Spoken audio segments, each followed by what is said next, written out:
Hey, everyone, quick favor to ask before we get to the show. Could you please, if you got time, go to podcastlistener.com/LEFT and answer a few short questions. It would be super helpful to all three of us. Again, that's podcastlistener.com/LEFT. Answer a short survey if you got time. Thank you so much, everyone. Here's the show. There's no place to escape to. This is the last podcast. On the left. That's when the cannibalism started. What was that? Let's see. So should we start the show? Let's start the show. All right. Welcome to the last podcast on the left, everyone. I am Ben Kitzel. That's Marcus Parks. Hello. And we've got H-Bone, Henry Zabrowski in Atlanta. Oklahoma, where the wind comes in down plains. It's not going to be as fun as the musical. No, it definitely will be not. a sad one. No, today we're going to be talking about Oklahoma City. Of course, the bombing that occurred in 1995. Extremely heavy topic, but once again, Marcus and H-Bone, I think there's some crack research in here and a lot of information that's going to be enlightening to our audience. So on April 19th, 1995, a conspiracy-minded Gulf War vet named Timothy McVeigh parked a 7,000-pound ammonium nitrate fuel bomb loaded on a yellow Ryder moving truck in front of the Alfred P. Murrah Federal Building in downtown Oklahoma City. When all was said and done after the bomb was detonated, 168 people were dead and over 800 were injured. Oh. And honestly, that's his biggest crime. His second biggest crime is owning that neon yellow Mercury. Oh my God! Drove around it, which is disgusting. It's a pastel yellow, all right. We'll get into some of his interesting car choices, to say the least. Although I will say in this episode, no yacht, which that's kind of a big deal. And Yeah, it's Oklahoma. It's landlocked. Okay. No, according to McVeigh, this act of domestic terror was done in part as retaliation for the siege at the Mount Carmel compound in Waco, Texas, the climax of which came 2 years to the day before the Oklahoma City bombing. For those of you who don't know, the Waco siege involved a cult named the Branch Davidians. The Davidians were stockpiling various weapons. The ATF got wind. They decided to raid the place and fucked up the entire operation spectacular. Now, I will say I do not support what the federal government did regarding Waco, or we'll get into Ruby Ridge, but Janet Reno was played perfectly by Will Ferrell on Saturday Night Live. And so that is a bright side. Yes. Yeah, exactly. And the Branch Davidians were not good. No. They did not do good things. No. But the ATF fucked up everything, and we're going to see that they're going to fuck up a lot more as the time goes. And I don't know why, because it seems like a very sensitive place. It seems like everyone should be really good at their jobs at the ATF. But it seems like they really mess it up. They bungle. There's a bunch of bumblebutts. Yeah, that's true. By the end of the 51-day Waco siege, 76 Branch Davidians, including 25 children, had died in a fire set under the direction of cult leader David Koresh as government agencies stormed the compound in a last-ditch effort to flush out the cult members. Now, there was a lot of bad shit happening in that compound, not the least of which was David Koresh's multiple child brides. And Which would have been totally cool if he had made Annie Hall first. This is technically a Woody Allen joke, so we're going to let that pass. Thank you. But of course, this is where a lot of the conspiracy theories come in as well when it comes to the fire. There's a lot of different videos and stuff. And they're like, you can see them spraying in napalm and those sorts of things, which is not what they did. That wasn't what it was. It was tear gas. David Koresh set the fires to kill everyone. There was an audio recording of them saying, like, David said to pour the fuel, right? It's like, yeah, David said to pour the fuel. Man, I wish we had more hay. Yep, I can't wait. Yeah. And we'll also get a lot more into those videos that show the flames supposedly coming out of the tanks in Waco. That's going to play a huge part in this story. Videos and rumors like that. These conspiracy theories have real-life ramifications, and that's what we're talking about here. They absolutely do, because that's the thing, is that the radical right didn't see it that way. They didn't see it as David Koresh had all these child brides that needed to be free. In their minds, and specifically in the mind of Timothy McVeigh, Waco was proof that all the conspiracy theories that have been swirling around gun shows and in pamphlets for years were finally coming true. Now, remember... Honestly, if gun shows weren't so bad, it does sound like a lot of fun. Oh, yeah. I mean, if they were literally like Beverly Hills Cop 3, where you just had a really quirky European dude selling you huge weapons, that's fun. And you have a crime that you have to solve and stuff. But usually it's just people who want to get an arsenal of guns to protect their families from cows. Yeah. Now, remember, all this is pre-internet. If you wanted to get a hold of wacky shit, you had to go out of your way and look for it. The good old days. Yeah. You had to really work to be a conspiracy theory You did, man. theorist back then. Do you remember the dude that we used to go to in Union Square, the big fat guy that would wear sunglasses at night? Oh, and you'd yeah. have to go through his piles of stuff to find the really fucked up esoteric documentaries about how like Martin Luther King was half Jewish and he was he had Oh, my cyborg goodness. legs. Yeah, that was back. That was back in the day. It's a similar thing when weed is legalized. You no longer have to hang out with the weird guy who just wants to chill for 90 minutes, and you try to get him out of your apartment as quick as possible. Yeah, see, conspiracies about the New World Order coming to take away your guns and subjugate the American people, that shit wasn't in your pocket. Right. You had to go searching on the fringes for that type of thought. And Waco wasn't even the beginning for these people as far as the far-reaching New World Order conspiracies went. Less than a year earlier, the ATF had participated in another huge fuck-up in a siege at Ruby Ridge in northern Idaho. I would go as far to say is that Ruby Ridge was a genuinely gigantic fuck up. Oh, even more so than absolutely. Waco. Ruby Ridge was like, they performed almost on a criminal level. The fact that, we'll go through it right now. We'll get into it, yeah. See, Ruby Ridge was a standoff between the U.S. government and a white supremacist named Randy Weaver, who was holed up in the cabin with his wife, 2 kids, and a friend of theirs. Long story short, by the end of it, Randy's wife and son were dead, an ATF agent was dead, and Randy and his friend were wounded. Well, what the story was with Ruby Ridge is this guy, Randy Weaver, had pretty much been entrapped into sawing off some barrels off of shotguns, and he had a warrant By out the U.S. government. by the U.S. government. They set him up. And then this is very standard FBI, ATF procedure. You just get one, you tell them they're in a very difficult predicament, and you flip them to get all of the leaders. Randy Weaver was not a leader in the white supremacist movement. That's why they were using him to get to the big fish. He refused to go along with the ATF and what the federal government wanted to do. So they just holed up in their home, and it just escalated. And every mistake that could be made was made. And then you have the situation where the death of his son, the death of his wife.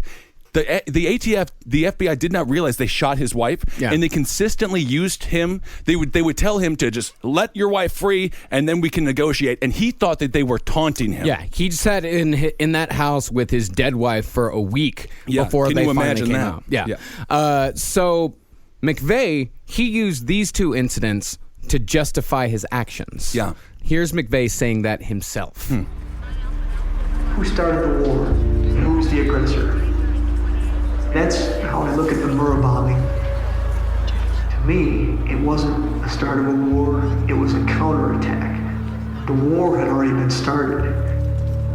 You guys think you can be ruthless? Let's see how you like it when the fight is brought to you.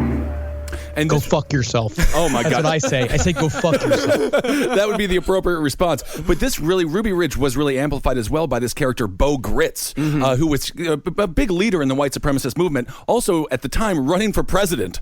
So he took this as a diplomatic opportunity to show what a great diplomatic leader he would be, and he attempted to broker the deal between the family and the FBI. And he did, but if you watch the document, there's a documentary, a great American Experience documentary about Ruby Ridge, and they interview Bo Gritz, and man, he is so happy to have been a part of something. I gotta say, it's an opportunity. It just has to be a part of it. You know, it's like when I was first. Now that I'm on the set of Crashing, HBO's Crashing, it's a wonderful opportunity. The official story is that Timothy McVeigh was a lone wolf helped by a man named Terry Nichols, who said that he went along with it only because McVeigh had threatened both Nichols' life and the life of his family. But to me, that doesn't make any sense. Right.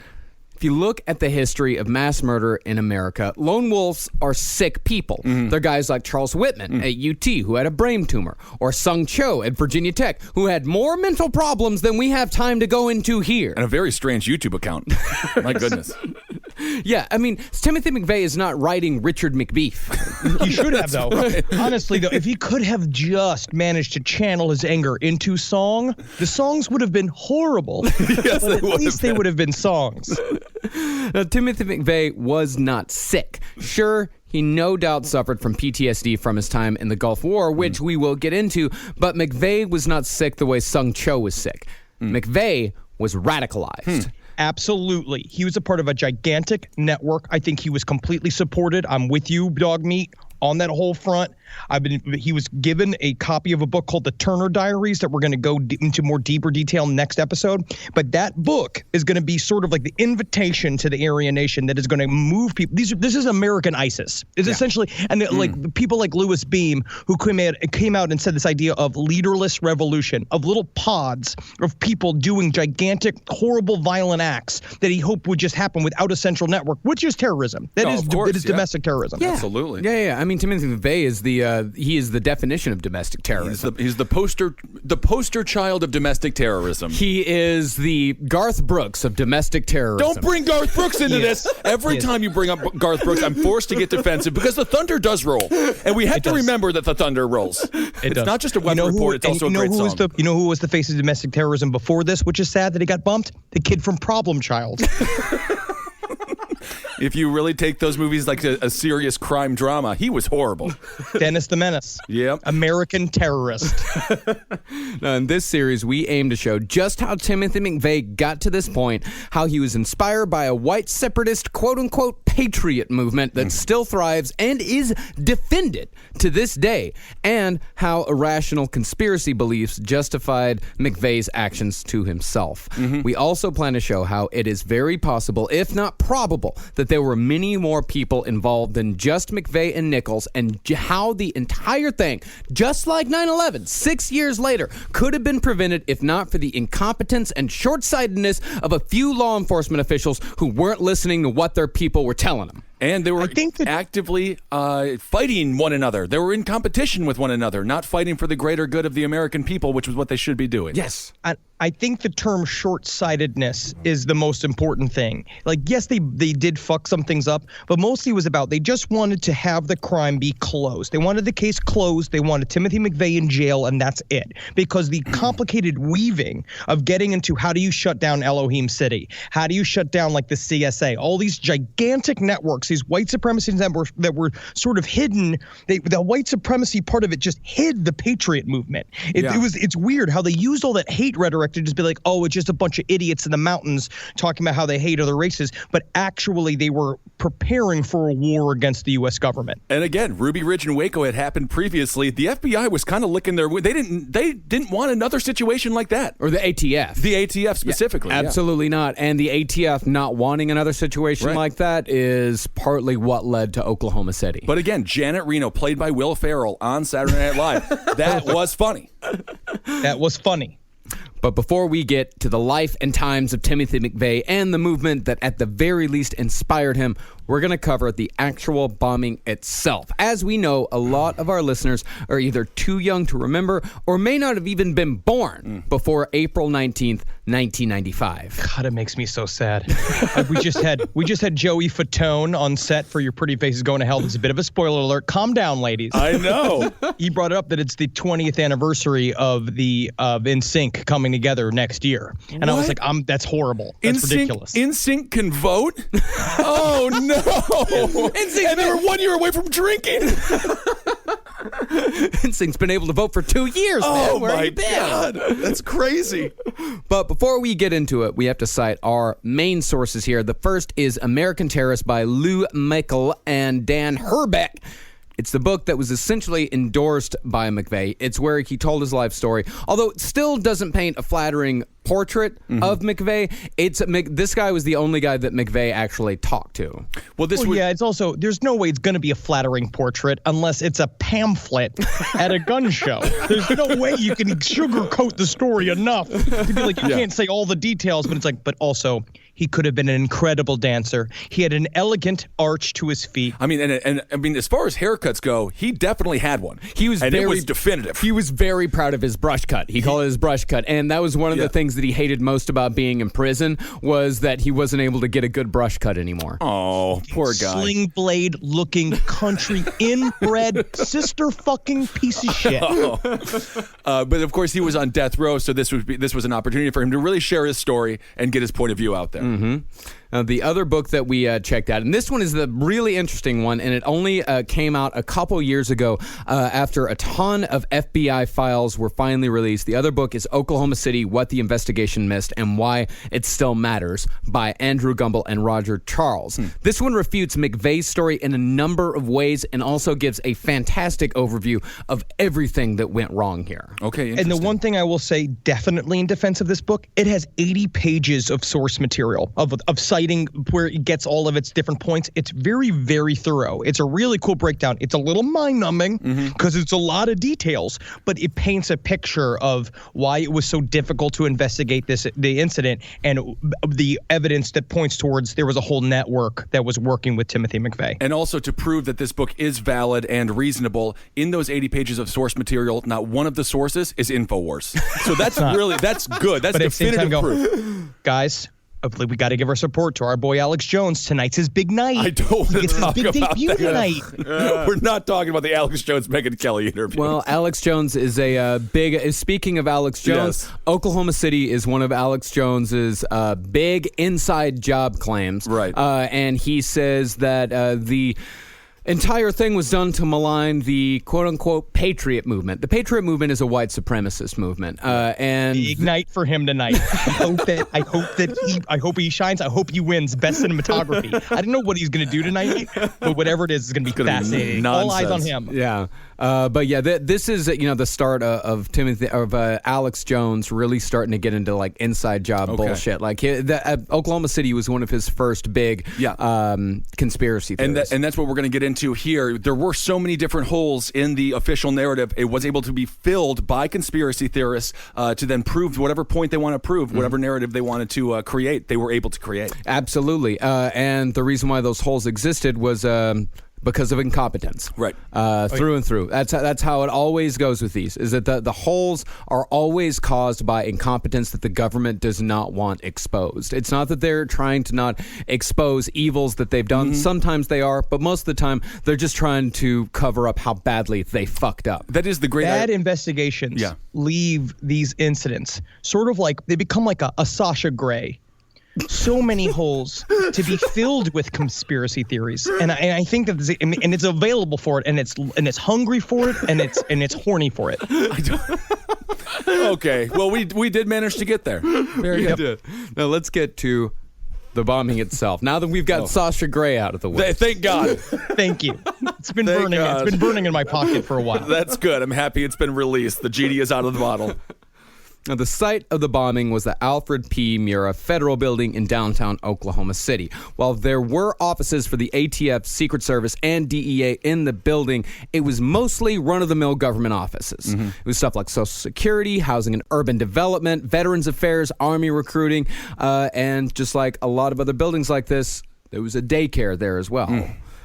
550 people worked at the Murrah Building, but that doesn't account for the hundreds who came in and out every day to use basic governmental services, many of whom were there on the morning of April 19th. This was 9 a.m. This place had just opened up.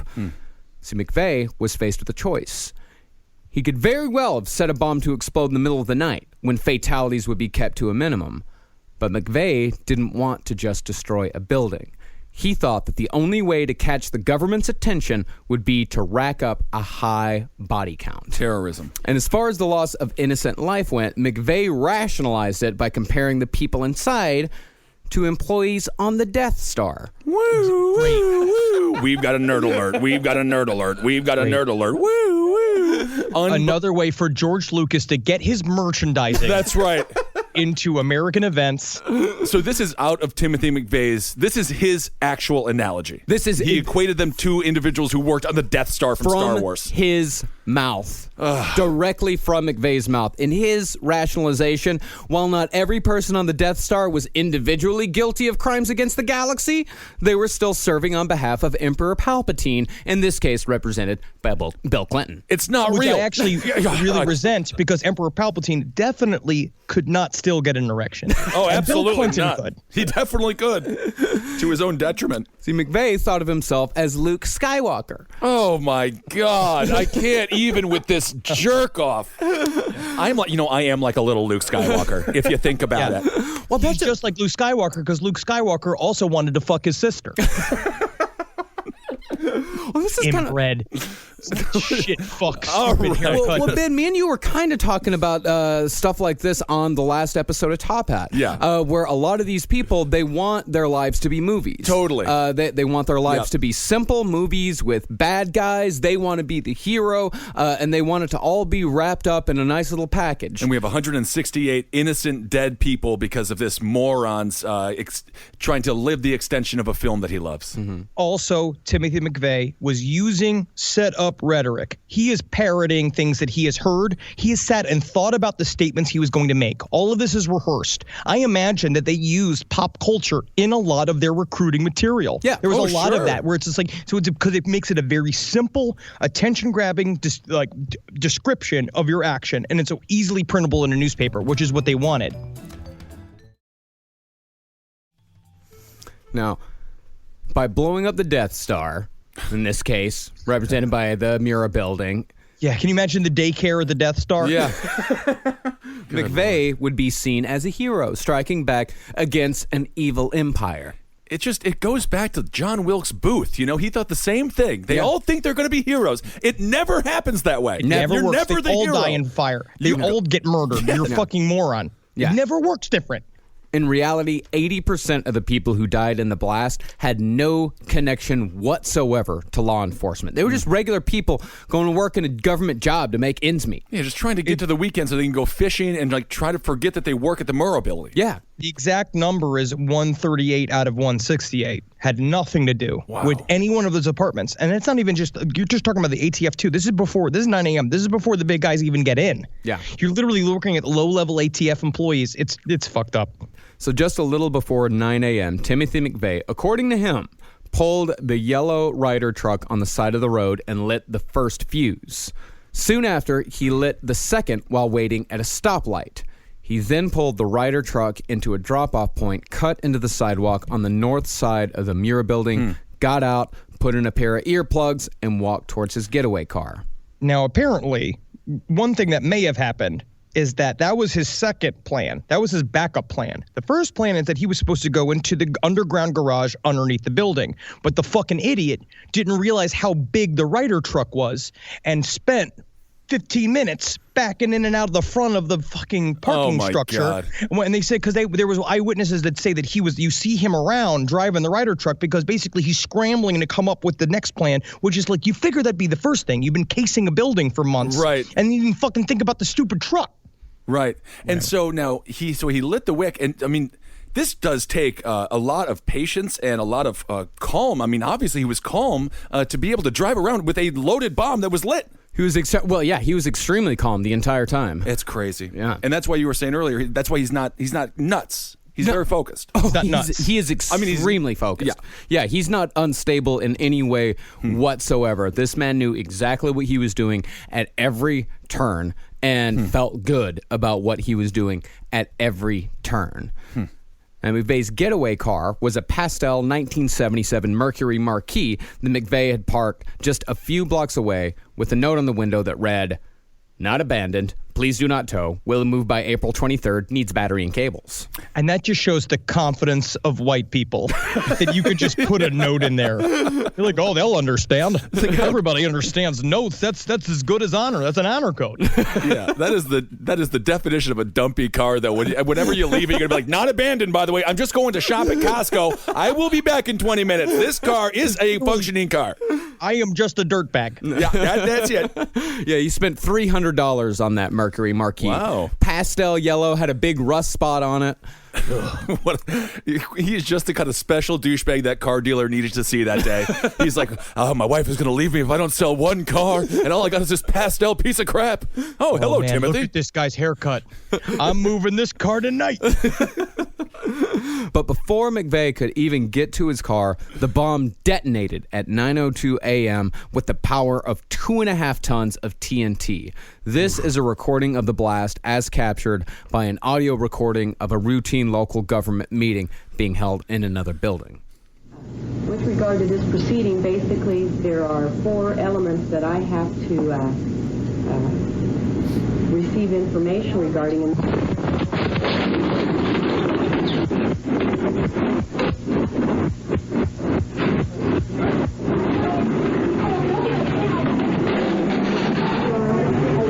Everybody, let's get out of here. Now!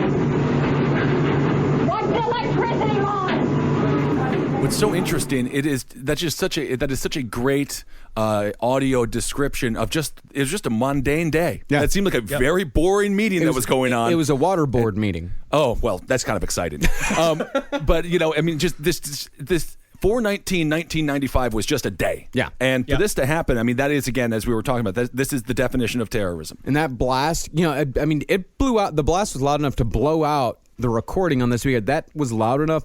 It was heard over 50 miles away. Wow. It's a huge bomb. It's a 20-foot long bomb. Oh, my God. Filled with, it's how many tons was that? 5,000 tons? It was 3.5 tons. Jesus Christ. All right. Yeah. So the explosion was powerful enough so as to cause tiles to fall from ceilings and buildings as far as 3 miles away. Oh, my God. The concussive blast shattered windows and buildings all over downtown Oklahoma City, which shredded people on the street. The majority of people who were injured in this were injured by falling glass because all of these windows just went That would make sense. Virtually every building in downtown Oklahoma City, over 300 of them, were damaged in some way by the blast, some bad enough where they had to be demolished completely. Wow. And when the truck exploded, the force of the blast blew the 250-pound rear axle 2 blocks away, where it hit a car and almost killed the family inside, who coincidentally shared the last name Nichols with McVeigh's known co-conspirator. Oh, okay. Interesting. Also, the family, the guy that was an eyewitness testimony said basically it was like an action movie. Heard the blast. He's like with his family. He doesn't go. He looks up and he said he saw this axle just going, making that noise like in a movie, and it just crashed in his car, and he did the good down to his family, was just awesome. He moved very fast. What a crazy situation. Yeah. When the smoke cleared, a third of the 9-story Mura building was rubble, as the concussive effects of the bomb had weakened the concrete columns enough to cause the building to partly collapse. Which is really interesting that I learned about bombs reading Oklahoma City that I never knew, was that it's not so much the initial blast makes a bunch of damage, but then it creates a vacuum, this like negative pressure effect where it sucks back in. All the air comes in to fill the space that the concussive energy like pushed out, and that's what bring all the and that's what they're saying, that's where Timothy McVeigh was accidentally a genius, because he obviously did not understand the physics of what he was doing, and that he somehow tricked his way into making it ended up being extra powerful because it's like 2 blasts in one, which is also why the conspiracy theories are going to say that there were 2 bombs. All right, when there absolutely was not. Now, the heat from the blast set cars in the parking lot across the street on fire, and the ground was littered with bodies and body parts. But the worst part was the children. Just above the Ryder truck on the 2nd floor of the building was the America's Kids Daycare Center. The kids inside were infants, toddlers, and preschoolers. 21 kids were in the daycare that day. Only 6 survived, and 19 kids throughout the building would die in the blast.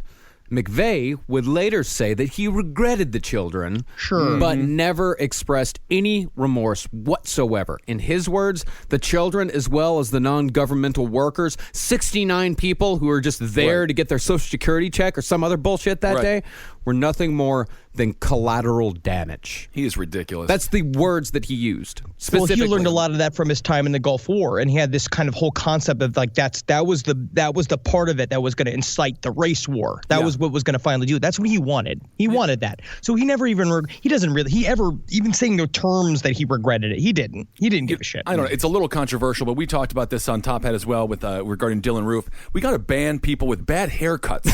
I really believe we need cameras in every barber, and every time someone comes in who's like, what does he call his haircut? The brush. The brush. Put them on a list. Now you're on a list. Top down problem. Cut the head off the snake. That's what I say. Cut the hair off the snake. That's it. Rescuers were on the scene immediately and headed straight into the wreckage. They said both the ceilings and the floors were marked by large circles of coagulated blood. each circle marking a human being that had been crushed by the falling concrete slabs. No one deserves to die that way. That's for sure. One woman who fell 5 stories survived but was trapped and kept her composure by squeezing the severed hands of one of the other victims, saying it made her feel oddly comforted while waiting to be set free. Oh, my It was God. the only thing she had. Interesting, yeah. If she was the last podcast in the left fan, she would have called it an Ed Gein stress ball. That's true. inappropriate. Well, I mean, it's a bit of dark humor, but that is, I mean, how interesting! What a strange situation for someone. It is a bit of dark humor. It is a bit of dark humor. It's a bit of midnight chuckle, as they call it. Yeah, a little midnight chuckle. But what a strange situation to have to be in, and for her to have to experience that is really, And she said she knew that she had reached out. She was trapped under rubble, and she reached out and found someone else's hand and started started squeezing it and looked over that and saw that the hand was attached to nothing else. And she said that she didn't particularly care at the time. She said she needed something to hold on to, because that was another thing that some of the survivors inside said. They said while they were waiting to be rescued, they said it wasn't like an action movie where you've got like hissing pipes and rubble falling and people screaming. They said it was deathly silent in there. Yeah. Interesting.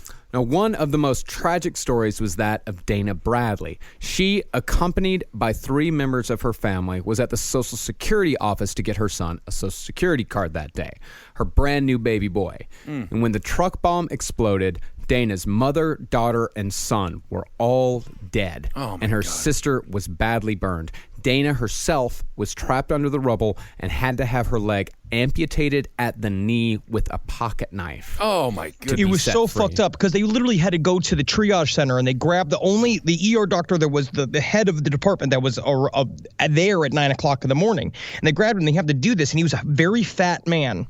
And they said that he had to struggle his way through. They could barely get through the rubble to get to her in the position. So he was like, he had to do it with his left hand, which was not his strong hand. And all of his scalpels kept breaking because he couldn't use anesthesia on her because her blood pressure was too low. He was afraid that the anesthesia would kill her. So he used a tranquilizer, just being like, you're just going to have to deal with this. And we're just going to but I have to keep you still for me to do this. And so it was just him. Every break, she was completely motionless, screaming.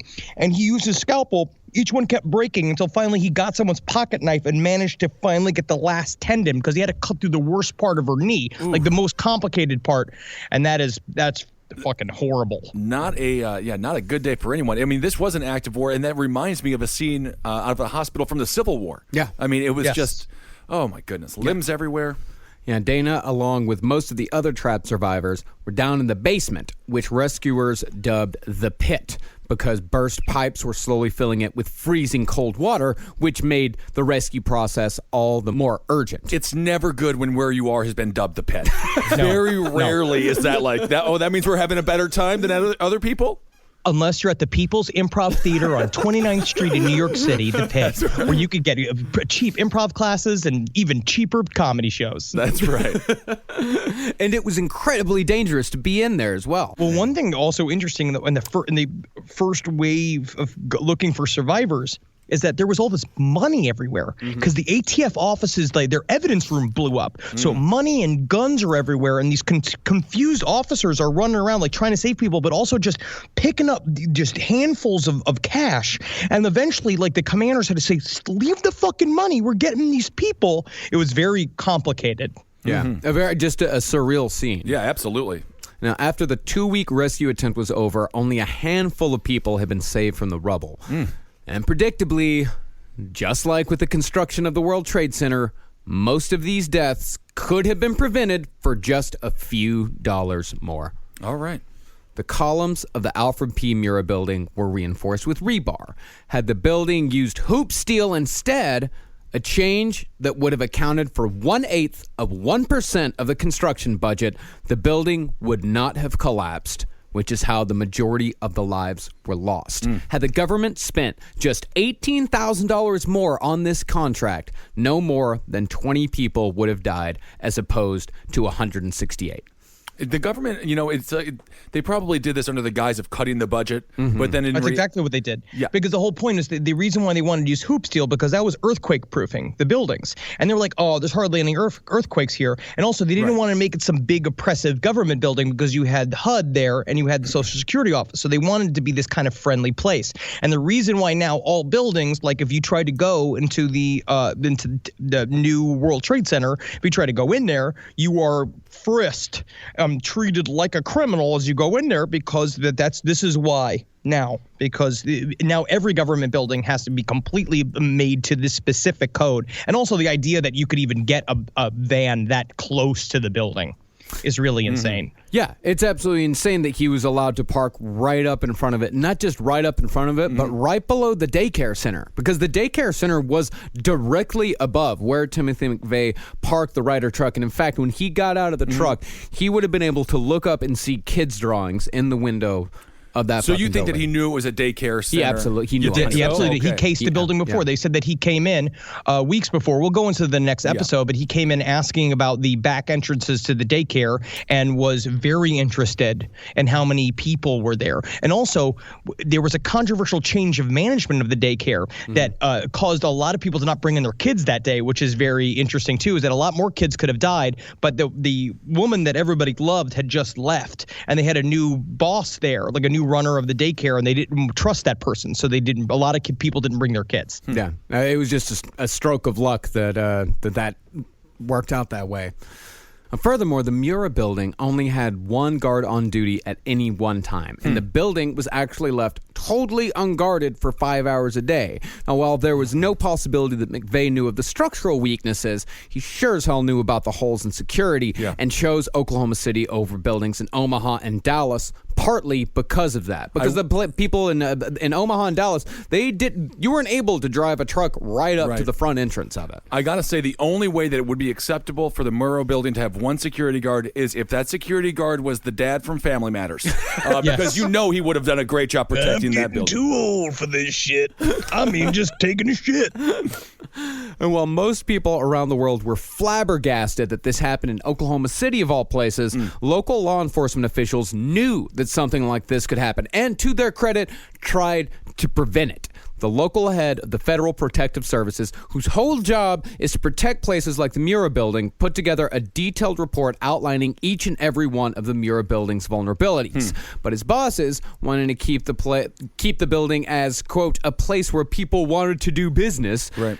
They said that terrorism was something that just didn't happen in America and ordered the agent to change his report. And Well, apparently he also did not build up goodwill amongst his bosses, because he'd been harping on this for a long time, and they all just thought he was really fucking annoying. And he didn't, so then at some point they finally just wrote him off. But I do understand if you are, a person in a pre-Oklahoma City bombing world or a pre-9/11 world, you do want people to feel comfortable. And it's what happened after Columbine when it came to sort of hardening high schools, making them hard targets for people to attack. I understand the perspective of the people who are running this building to make it a family-friendly environment that wasn't militant.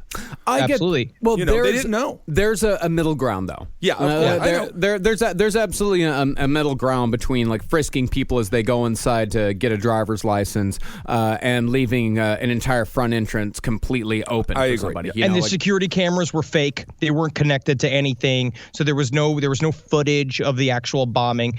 I will say, at least one Dwight Schrute a year saves 50 people. If Dwight was in that office building, he complains about how the line of the Chipotle is too long. That's it. But he will maybe save you. Yeah, it reminds me of Wayne's World, where he's at the video shoot. He's like, there is no film in this camera, but then of course there is. But again, that also plays into the conspiracy theories. The conspiracy theorists were just allowed to fill so many pockets of information that weren't filled by reports and cameras. Yeah. So stop saying holes. Holes. And this is another thing that played into the conspiracy theorists ideas that something was being covered up here, because this agent who put out this report that the Mura building was vulnerable to an attack, he did change his report, his official report. He changed it, and when the bombing happened, his bosses made damn sure he wasn't anywhere near Oklahoma City, because shit, he might have talked to the press. He might have said something like, yeah, I told him that this was unsafe. I told him that something like this could happen. But they ended up shifting him from building or from agency to agency to agency. And they did that with a lot of people around Oklahoma City. People were being shifted all around to cover up incompetence. Well, that's the interesting thing, and I know we'll get into this a little bit more in the future. When it comes to, in the future episodes, but when it comes to conspiracy theories, oftentimes they think the government has, total competence enough to actually perpetrate an act like this. In reality, like you just said, it's the incompetence of the government that allows these things to happen. I could work at the ATF. You know what I mean? You have the body for it. You have I the could ATF go and agent's apply body. for a job at the government. There are men like me out there that are working for the government that don't know what they're doing. Which is not shocking to anybody. Yeah. They should be actors. They should be performers. They shouldn't be at a cubicle. Well, that's the thing about the United States government is that it is full of absolutely competent and not just competent, but heroes, people who deserve to be in those positions of power that are there to help people. They're there because they don't want people to die. Right. But government is also, it's a human institution. So it's going to be filled with a lot of people who are neglectful fuck-ups that don't necessarily give a fuck about anybody else besides their own ass. So let's get And back. there were people in this. There were people in this story that did really good jobs. They just kind of got silenced after the fact because there were people deep within the. We're going to get into the white supremacist movement, the people that knew that this shit was coming and were saying hey, they are preparing for something. There was a lot of buzz. It was the same thing before 9/11. So there was a lot of reports coming out saying there's a lot of bustling happening. I don't know what's going on, and it's just what information they choose to act on. Right. All right. So Timothy McVeigh, where are we at now? Right now. He's in his pastel car. Yeah, absolutely. So when the hunt for suspects began, America looked first to the Middle East, which was actually pretty logical at the time because Ramzi Youssef, the mastermind of the first World Trade Center bombing that had just happened a year before Oklahoma City, he'd just been apprehended. And the jihadist groups, of course, had promised swift retaliation. Right. And really, it was the only explanation that we had that made any sense to us because shit like this didn't happen in America. And if it did, it was always someone from somewhere else who was the perpetrator. I remember when this happened because I grew up pretty close to Oklahoma City. And I remember, coming in and, to my parents' work and they were watching it on the TV that day. And were absolutely shocked that anything like this could happen. Yeah. And I remember when when Timothy McVeigh was captured, it was a look of pain on their face. He looked like somebody, everyone had someone who looked like Timothy McVeigh in their hometown. Yeah. They look like a dipshit. Yeah, that's basically it. The kind of guy that you talk bad about behind his back, but in front of his face, you're visibly terrified. Damn. Well, go into the same thing about the Patriot movement. Tim, no, we're not having a barbecue this Sunday. So what? Oh, you heard about it. You don't want to hear about the coming revolution? Also, I'll bring coleslaw. But the Patriot movement, it's like the multiplicity clone of the Nazi movement. Literally, it's a bunch of idiots that Goebbels would have spit on if he had met. But during the investigation, it wasn't long before someone remembered the date.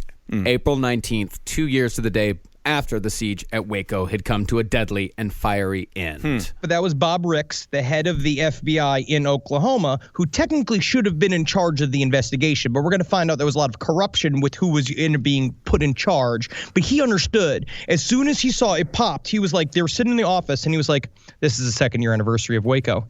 And they're all like, oh shit. Because he knew that this was coming. And then we're going to talk about they knew that there were a bunch of people pissed off about Ruby Ridge and that Waco got so much attention, being like, of course, it's what 420 is now. It's what we talked about with Columbine. And we did that whole episode. Not the weed holiday. Yes, not the weed holiday. Legalize it. Legalize weed. Yes. Man, if you guys just had fucking weed, man. I don't think Timothy McVeigh would have done good with weed. He would have been bad on weed. He actually tried weed and meth for a brief period. It wasn't for him. He did a lot of meth. Apparently, that was one of the things. The fuel up to the building of the bomb is at him, and McVeigh was trying to get Nichols into meth. McVeigh had been up for days. leading up to here, which probably is why he fucked up with the license plate, which we'll get into. We'll get into it. So the FBI, they drew up a little profile. The behavioral sciences unit drew something up. They said the perpetrator would be a white male with military experience who was angry about Ruby Ridge and Waco, described him perfectly. And from then on, the attack was what the FBI referred to as a, quote, Bubba job. Interesting. Which used to be the term for when you blow yourself with a dead fish on a boat with your buddy watching. He's like, you come yet? That's a Bubba job, huh? Well, isn't that wild? So moments after the bomb went off, McVeigh hopped into his Mercury Marquis, but he couldn't get the car to start because he bought a $300 car. Right. And he tried again and again to get the engine to turn over until finally it started and he sped away. Right. But McVeigh had either forgotten or had purposely left something important off his car. McVeigh, who had just murdered 168 people, was driving down the road without any license plates on his car. It is ridiculous. It reminds me of that Ted Bundy quote where it's like... We after talk about it all the time. Yeah, after the 20th kill, you forget where you put your wrench or something like that. But it's just so strange to me that he would make this mistake on accident. It seems like this was a purposeful decision to get caught because he wanted to be a martyr, right? It's possible. So a state trooper named Charles Hanger noticed this about 60 miles north of Oklahoma City and pulled McVeigh over. And when McVeigh got out of the car, the officer noticed a bulge in McVeigh's jacket. When the officer reached inside, he found a handgun, and Timothy McVeigh was arrested for the first time in his life for the unlawful carrying of a firearm. But the funny thing was, Hanger had no idea who he had handcuffed in the back of his cop car. But there was a clue. When McVeigh was arrested, he was wearing his favorite T-shirt that he wore special for that day. On the front was a picture of Abraham Lincoln with the words, "Sic semper tyrannis, thus ever to tyrants," printed underneath. These were the words that John Wilkes Booth had screamed after shooting Lincoln in the head. Sic semper tyrannis? It also sounds like... But I will say Sic semper tyrannis was also made famous by the Sondheim musical Assassins that John Wilkes Booth has a wonderful solo in, and I love it. I sing it alone all the time. My brother was in the play Assassins in college. Really? I got to see it. Yes, he was a very tall person in the play. And on the back of the shirt was a picture of a tree featuring a quote from Thomas Jefferson that said, "The tree of liberty must be refreshed from time to time with the blood of patriots and tyrants. But not mine. Certainly not mine. Yeah. I own my girlfriend. Did you know?" Just the world's like worst farmer. Be like, what are you putting on the crops there? Human blood. The blood of patriots and tyrants. She was killing all the trees. Maybe I got this wrong. Now, I checked online, and you can still get your very own Sic Semper Tyrannis shirt, but now, instead of just a boring old tree, you can get one with a sexy lady on it instead. Oh, wow. Oh, yeah, just go to Gadsden and Culpepper's American Heritage Shop, the official Don't Tread on Me outfitter. A sexy lady just like Abraham Lincoln loved. He loved sexy ladies. I'm going to go home and have sex with the first lady.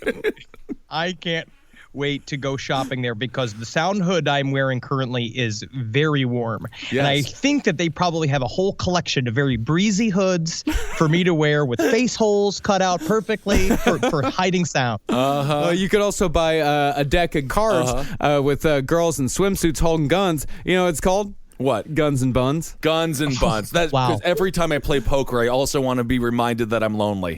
Yeah. I only like hot babes on my playing cards. Yeah, I love being vaguely hard while I'm playing cards. Me and my buddies. Sometimes my father is there. I love this. Yeah, the sexual fetish of guns is so weird to me, but that's a whole other thing. Well, of course it is. They're penises with bullets in it. I Think guess. about how if you could make your semen hard, that would be so much fun. Go bing, ding dong, bing, ding dong, like off like different surfaces in your house, like little BB gun. I think it's best that doesn't happen.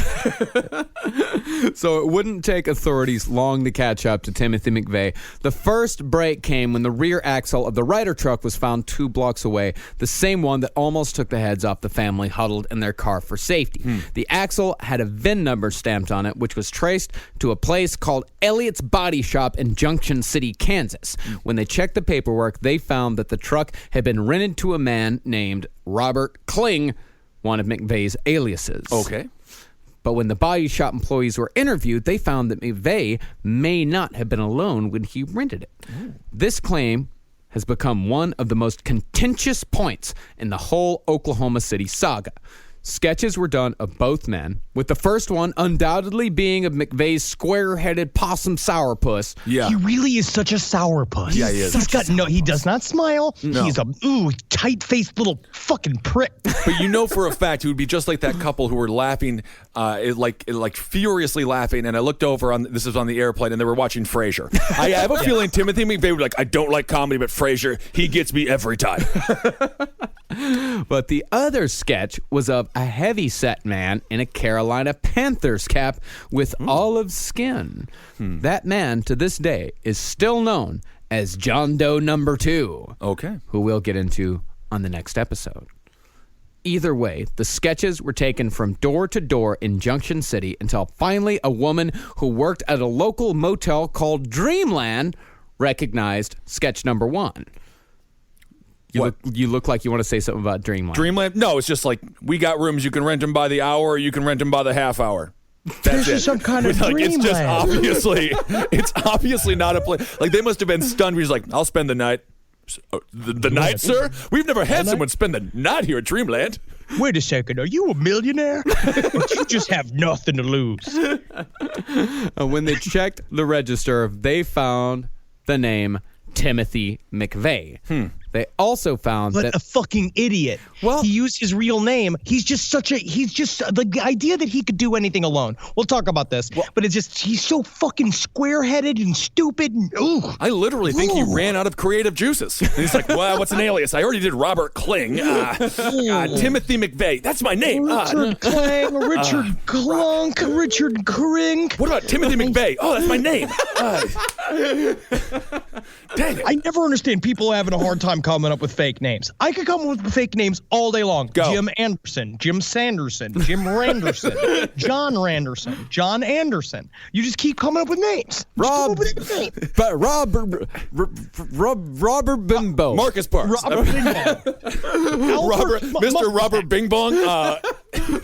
My name is Horatio Fernandez. Hi, hello. My name is Horatio Fernandez. Immediately, I just jump into character. But that's because I'm a character comedian. Yes, that's true. Yes, I don't think that Timothy McVeigh had the improv or the sketch abilities. No. No, he would have really not done well at Just for Laughs in Montreal. No, definitely not. They also found that McVeigh had listed his address as a farm in Michigan, which belonged to the brother of Terry Nichols, McVeigh's possible lone conspirator in the official version of the events. And while agents went to check out the farm, a computer check was run on the name Timothy McVeigh and his recent arrest in Oklahoma less than an hour and a half after the bombing the previous Wednesday showed up. Lucky for them, the judge who was meant to see McVeigh that Thursday had a full schedule, and so McVeigh's bail hearing was pushed to Friday. Had that not happened, McVeigh would have been set free, and who knows how long it would have taken to find him or what McVeigh would have done in the meantime. Well, it would have been another Ruby Ridge situation. You know, it would have been a Waco-esque standoff that would have led to horrible, horrific events with God knows, like you just said, how many other people would have died. Unless he had a place to go and it was set up and he was supposed to go and meet up with a network of people that were supposed to hide him, which is a theory that they've done that before. They took criminals. There was a whole criminal underground that we're going to get into in the next episode. We'll get into it. But thankfully, McVeigh was arrested again and charged with the bombing. So now we've got some questions to answer. Number one, who was Timothy McVeigh? A fuckface. A shithead. Those are the quick answers. Bad dresser. Bad speaker. Bad lover. Maybe a good friend. Maybe. I don't think he was a good friend. I think he was a very pushy, mean friend. But. He was a very bad lover. He did not do well with the ladies at all. The best that he ever did. I wouldn't have guessed that. I know. This is stunning revelations from last podcast on the left. Timothy McVeigh, bad in bed. Do you think that he maybe was bad at cunnilingus? I think he was bad about everything. The best he ever did was after the Gulf War, right after he got back, he tried a line on a girl, walked up to a girl at a bar and said, "Hey, do you need a special license to wear that outfit?" I'm going to go talk to another man, not you. You freak. Why are you here? Kill all the women.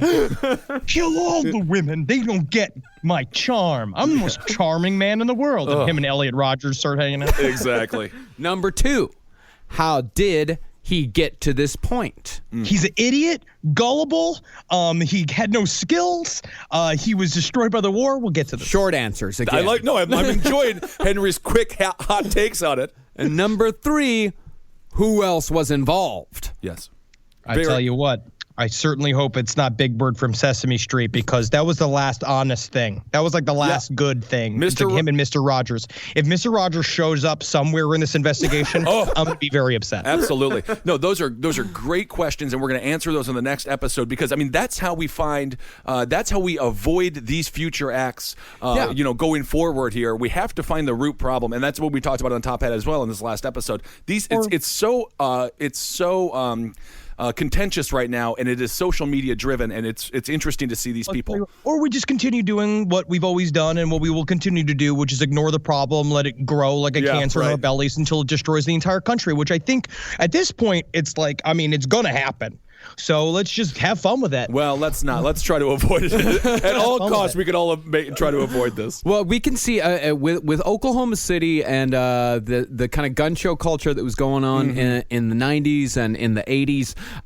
With these, you can trace a line from what's going on now with both sides way back to the 80s and 90s. Totally. Like, when people say like, "How did the country get so divided all of a sudden?" All of a sudden. Yeah. All of a sudden, are you fucking kidding me? Right. This is shit that has been bubbling for decades. Yep. And Timothy McVeigh is right in the middle of all of it. And I think one thing that could save us, honestly, is that if, quote unquote, right now, if it's true, the Patriot Movement technically has their president.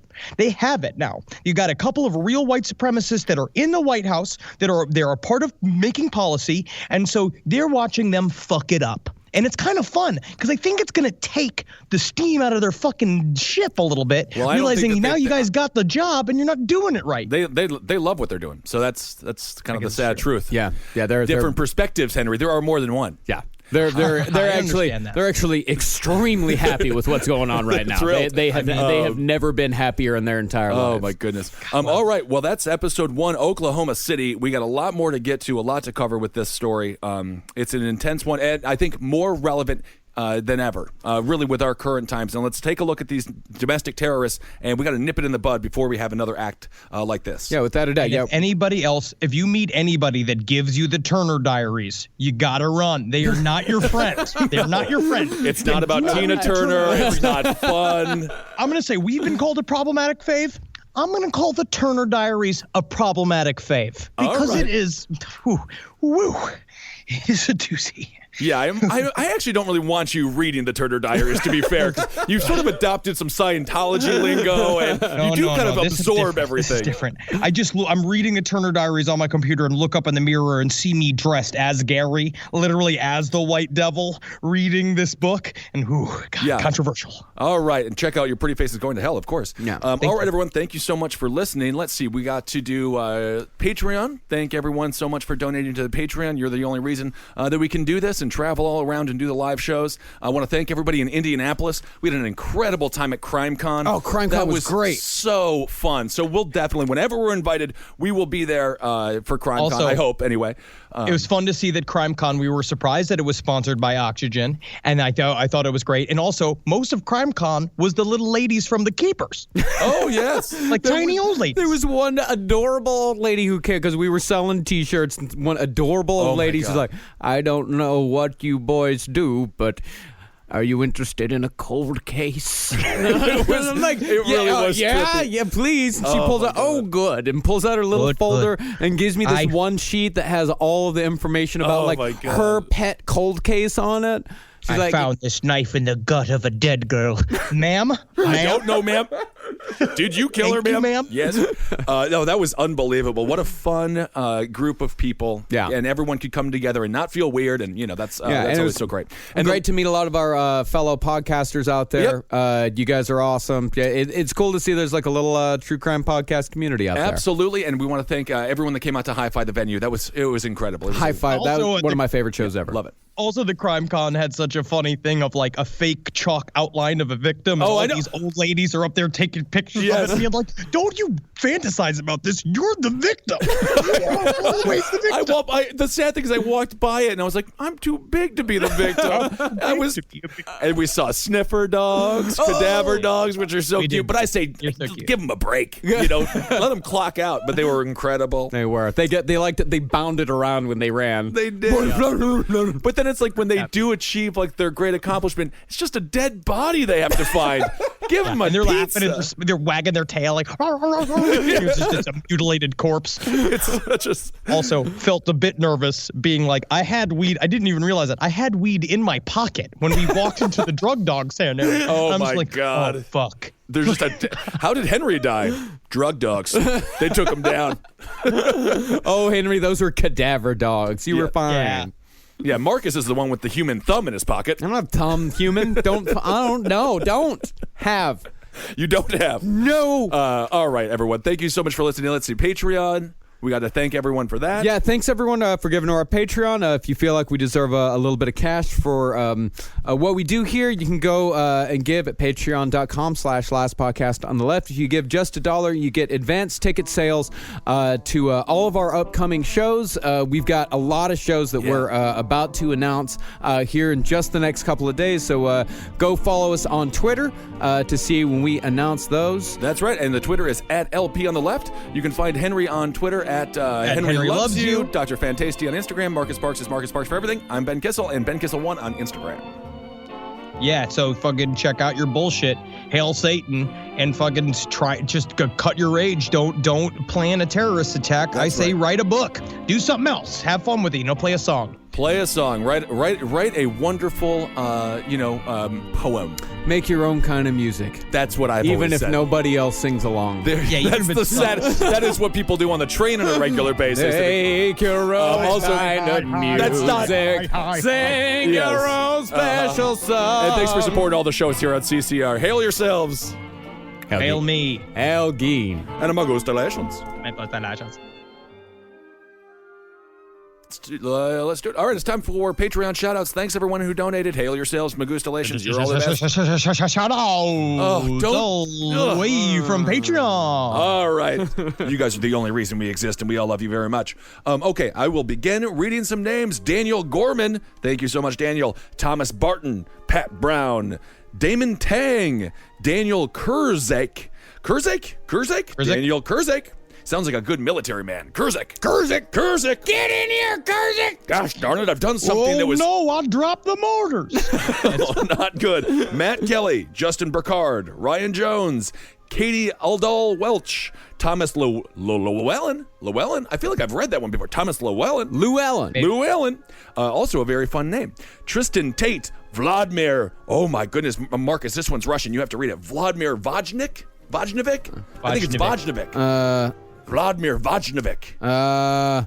Vladimir Vojnovic. Cool. Thank you, buddy. You're welcome. Yeah, dude, we have a bunch of Russians staying in the building where I'm staying here, and it makes me very paranoid. Because I don't know if they're going to send my secrets. You're not taking my secrets? If they took your secrets, they would be the dumbest people in Russia when they go back. Chase Griffin, Hannel Plotkin, Bree Howard, Thomas Edward, Ben Pulowski, Lindsay Aramo, Corin Brandenburg, Melissa Nottingham, and Honor Mayro is kind of cut off there. I believe it's Honor Mayer. TJ Hera, Holly Hudson, Torsten Neusenberg, Frankie, Courtney Cochran, hello. Ainsley Ezra, Clinton Hallahan, Niam, who I believe is our friend in that we met in Glasgow, who is from Scotland. So hey there, it's good to see you. Good name. Brandon Rowland, Sarah McGuire. I got Daniel Shipley. All right. Tina Pettis. Okay. Nakalar. Kellen. It's NAA. Klingon? Non-Kalar? Nakalar. Nakalar. Can we trust him? Damn you, Kirk. Damn you, Kirk. Kellen R. Adachi. Byron Carlisle. Tony Stark. Really? Tony Stark. You better have given us more than $1. That billionaire. Iron Man. It's Iron Man. I'm a big fan of Last Podcast on the left. I listen to it in my suit every day. Danielle Rosler. Johannes van Velzen. Kiki Adoranti. Gabriel Laplace. Albee, Ellie Skipper, Andrew Turkic.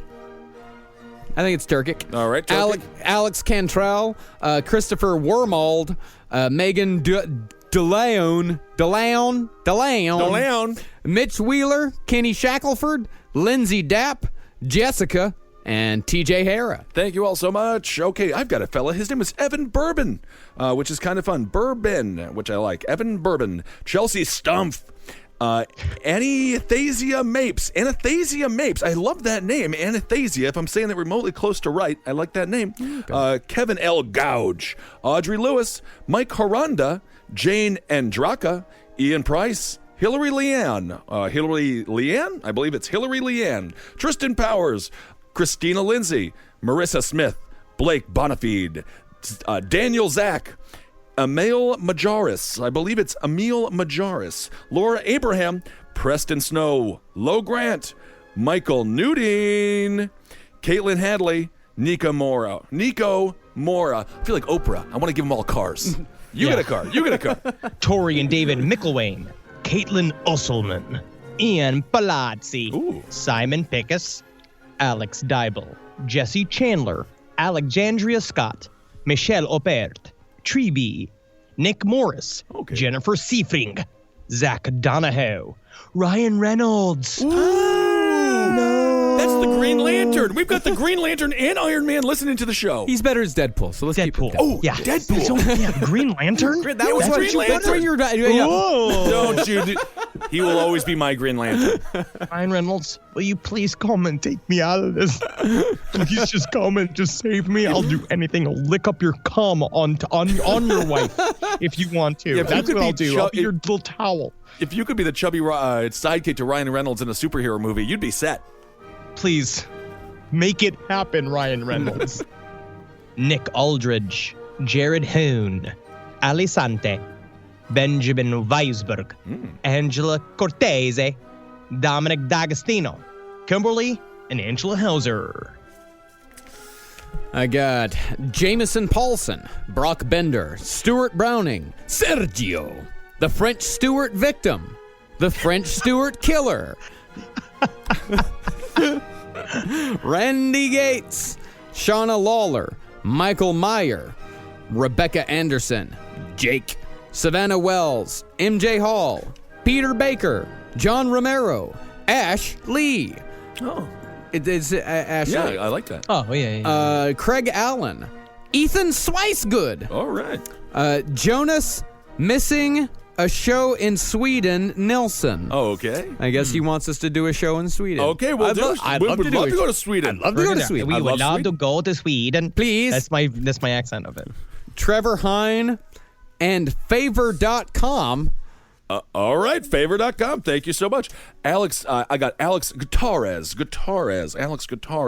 Dalton Wortman, George Lucas. I can't make this stuff up. We got George Lucas do we here. really get him to? I don't know. Save us. I'm a really big Save fan us. of Last Podcast on the Left. I just have to say that all of you are, I'm big fans. Did you make Jar Jar Binks exist? I love him. I think he's... You know what? I like Jar Jar Binks too. I'm just going to say it, and I said it yesterday. It's Cody Island, and people Jar really... Jar Binks was really our way of getting a Rastafarian man as racistly as possible into the Star Wars genre. And it's big for us. They were like, we need to diversify this cast. We're like, we could cast an Asian person or maybe an African American. They're like, I got an idea. What are you talking about? They did cast an Asian person. There are two Jedi here. I'm not even.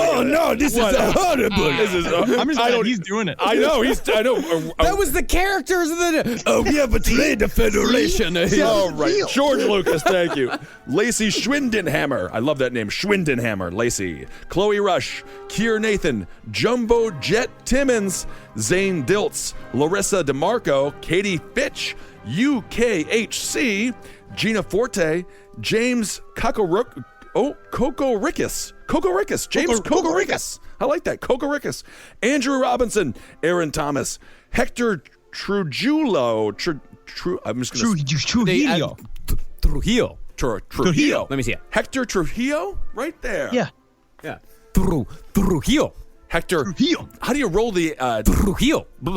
Just have anything but white in you. Literally, I can't do- I am from Wisconsin. You just go. That is me attempting to do anything that is not Midwestern.